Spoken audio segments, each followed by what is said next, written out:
You're about to discover how to deal with chair hogs on a cruise. I'm Gary Bembridge. This is another of my tips for travelers.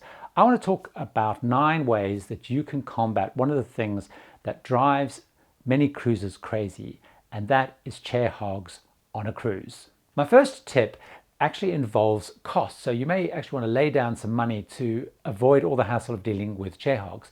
Many cruise lines are introducing sanctuaries or retreat areas on a ship where you pay a rate for half a day or a full day, and you have basically a quiet area where you have often your own little cabana area, you have your lounges, you might have food thrown in, you have fridge, television, all sorts of perks and little benefits. Some of these will either have a little pool where you can cool off in or a hot tub.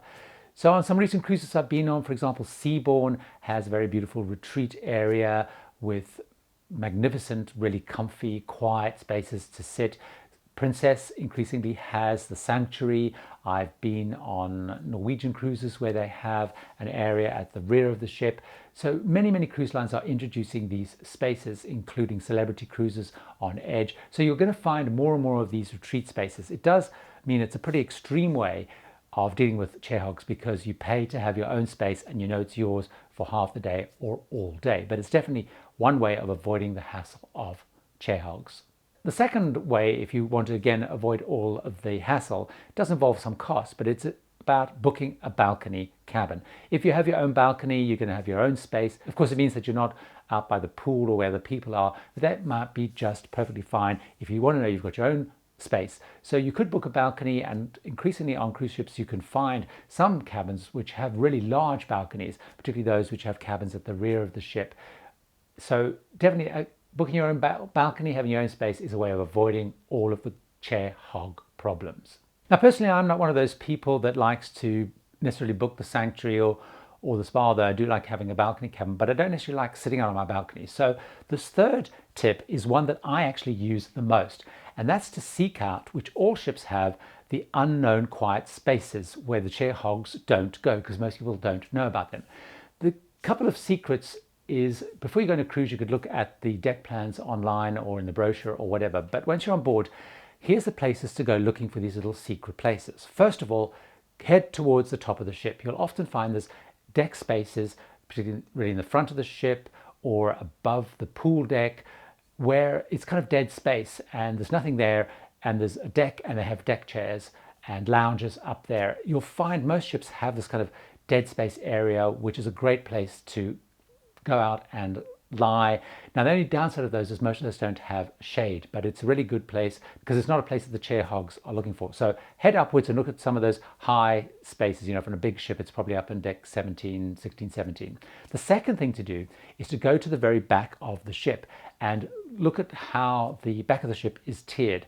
You'll find on many cruise ships there are lots of little deck spaces at the rear of the ship, particularly those that don't have cabins at the back, and you'll find again, there's normally lounges left out there and people just don't know about them. It's also great, particularly if you're on a sea day, because you're looking out the back of the ship as you're sailing along. That's a really good tip.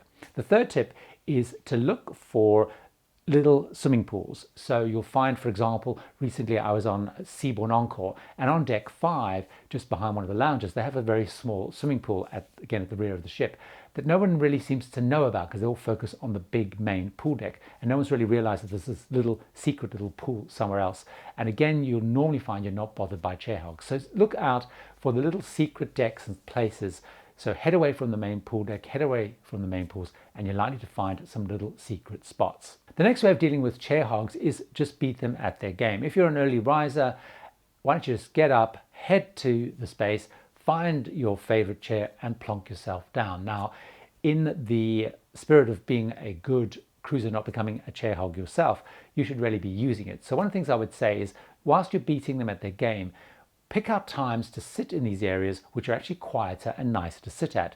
So actually in the early-ish morning time, around breakfast time, you're going to find the pool area is not that busy, and particularly if you're in a nice warm climate, it's actually quite a nice time to be sitting out on deck.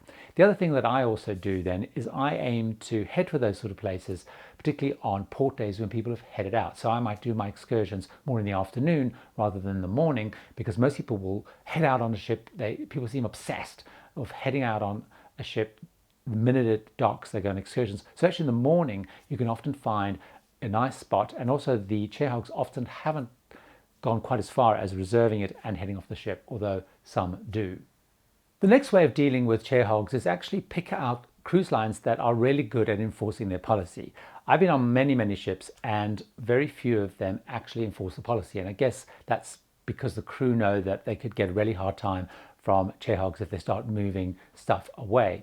But there are a couple of cruise lines that I've been on that do really enforce it quite strictly. So for example, on many Carnival cruise ships, you'll normally find that the crew are asked to, by the team managing them, to put a little card on a lounger they see that being empty with a little timestamp on. If 20 minutes later or 30 minutes later no one's come back, they will actually move the stuff and clear the lounger for somebody else. I also found on my recent cruise, I was on Oceania, I found they were pretty good as well at doing that. They had a little table out there and I could see that the crew were definitely moving stuff where loungers have been left for 30 minutes or more. So there are cruise lines, and you can certainly check who's really good or what ships are particularly good at doing that. Go on to some of the cruise chat groups and find out which are doing it well. But also bear in mind that the cruise line should be enforcing its policy. If it's printed in the daily program, they should be enforcing it. So there's the scope to actually expect them to enforce it if you see it happening. Which leads me to my next point. This is when you start to get a little bit more assertive.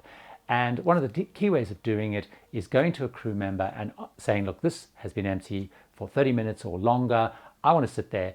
Could you do something about it? And could you remove their stuff? So at least if their stuff is removed, taken away, if people come back, say that what's happened to my stuff, you can basically either deny, say, look, when I came here it was empty, or say, I believe that the crew moved your stuff on. So actually ask the cruise line to enforce their policy.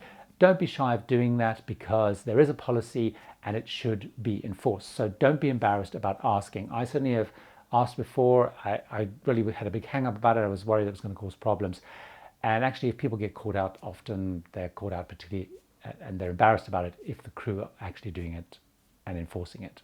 The next way of dealing with chair hogs is if you are particularly brave, you could actually just remove them themselves. So if you've been timing it, you've been looking at it, you know that someone's not there, you could of course remove their stuff, either take it to someone on the pool deck or even take it to reception if you want to. This does increase you to the chance of kind of arguments and fights and whatever. So it's probably better to do the first one to ask the crew, but I have seen people just basically saying this is unacceptable and removing this stuff, but you are potentially leaving yourself up for fight. So it's actually not one that I recommend you move it yourself. However, of course, it is one way of dealing with chair hogs. One of the things that I have seen people do, and it is quite ballsy, but it's one that if you do want to take some action yourself or you feel the crew aren't doing, is actually move the chair. So what I've seen people do is they scoop up all the stuff that has been left for a long time. They've made sure, of course, it's been left a long time. They've put it on the ground and they have moved the chair. Of course, that's pretty dramatic and again opening yourself up for arguments, but I have seen it done quite often on cruises, particularly when it's lots of sea days and it's a really busy deck. Now most of the passengers are going to back you up on that one and they're not going to rat you out. So again, I still think it's better if you go with the original one, but move the chair is quite a nifty way because you've left their stuff in the spot that they wanted, but they have no chair.